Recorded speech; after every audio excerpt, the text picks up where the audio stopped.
Lagyan na natin, puno na. Maka din na kita masagka. Kaya adi paring nagsasaka. Magkukupras na naman kami guys ngayong araw. Medyo hataas sila din.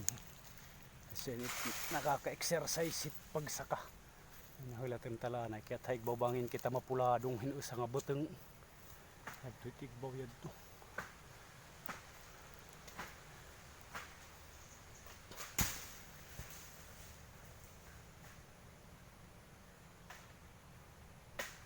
Standby lang kita. So, hindi pa ilan.